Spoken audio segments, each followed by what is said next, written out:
Assalamualaikum warahmatullahi wabarakatuh.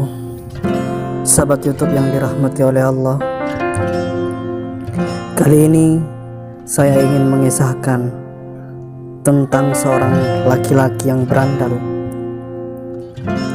ahli maksiat, pemabuk, bahkan perampok, yang akhirnya menjadi seorang wali. Bagaimana kisahnya? Mari kita saksikan.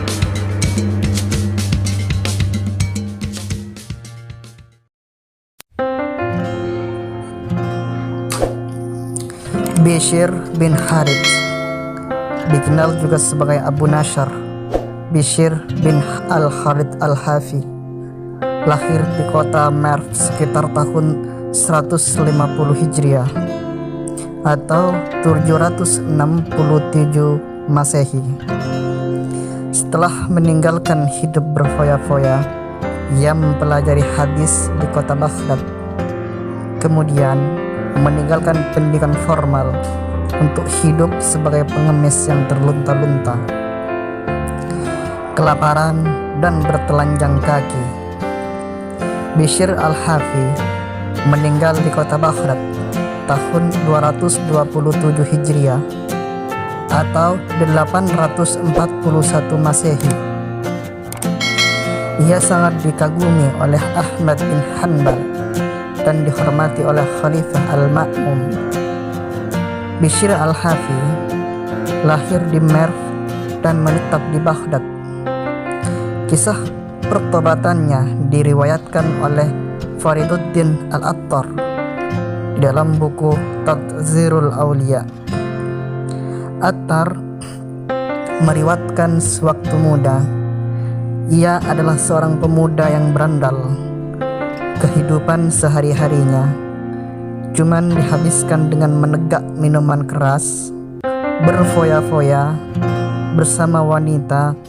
Iasakan hidupnya diabdikan untuk sebuah kemaksiatan.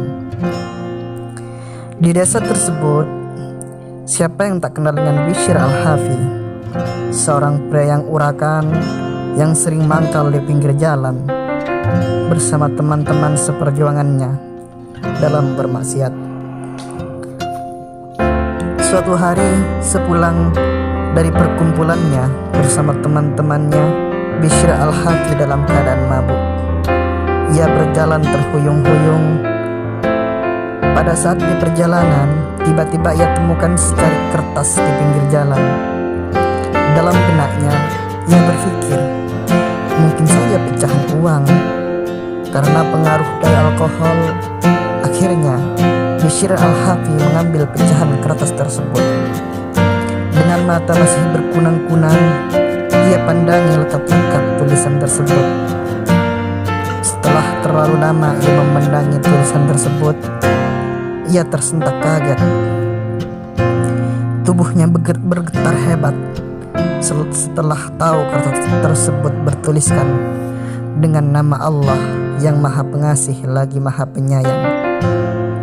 Bishr Al-Hafi lalu mencari toko ingin membeli minyak mawar untuk memperciki kertas tersebut, dan kemudian ia menyimpannya dengan hati-hati di rumahnya.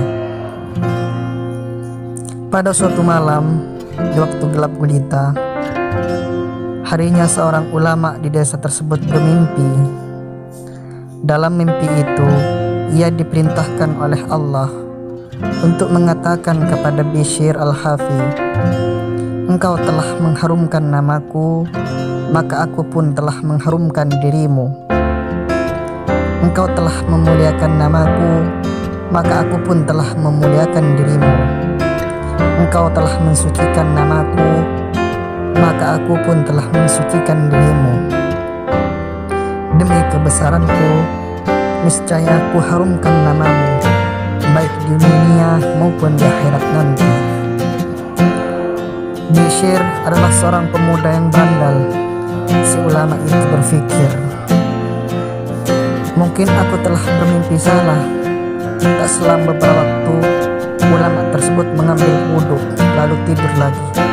Oleh karena itu, ia pun segera bersuci, sholat, kemudian tidur kembali. Namun tetap saja mendatangkan mimpi yang sama. sampai terulang 3 kali. Ternyata tetap mengalami mimpi yang demikian juga. Keesokan paginya, pergilah ia mencari Bishr al-Hafi, mencari ke teman-temannya. Temannya tidak tahu. Akhirnya dari seseorang yang ditanya, ia mendapat jawaban. Kata ulama tersebut, "Apakah Anda melihat Bishr al-Hafi?" Jawab pemuda tersebut, "Bishr sedang mengunjungi pesta minuman anggur." Maka ulama tersebut pergi ke rumah orang yang sedang berpesta itu dan menyampaikan pesan dari mimpinya tersebut kepada Bishr. Kemudian Bishr berkata kepada teman-temannya, "Sahabat-sahabatku sekalian, aku dipanggil oleh Allah. Oleh karena itu, aku harus meninggalkan tempat ini. Selamat tinggal, kalian tidak akan pernah melihat diriku lagi dalam keadaan seperti ini." Selanjutnya meriwayatkan bahwa saat itu tingkah laku Bishr berubah sedemikian solehnya, sedemikian asyiknya ia menghadap Allah. Bahkan mulai saat itu ia tak pernah lagi memakai alas kaki. Inilah sebabnya maka mengapa Bishr juga dijuluki si manusia berkaki telanjang. Oleh karena itu, kita jangan menganggap seseorang manusia dari tingkah lakunya di masa lalu, karena terkadang masa lalu membuat seseorang itu berubah. Tanpa masa lalu yang buruk, sulit untuk merubah manusia mengenal hidup sejati. Demikianlah apa yang saya dapat sampaikan. Semoga teman-teman bisa mengambil ibrah atau pelajaran dari kisah ini. Sekian, terima kasih. Kalau misalkan ada salah tutur kata yang disengaja maupun tidak disengaja, saya mohon maaf. Assalamualaikum warahmatullahi wabarakatuh.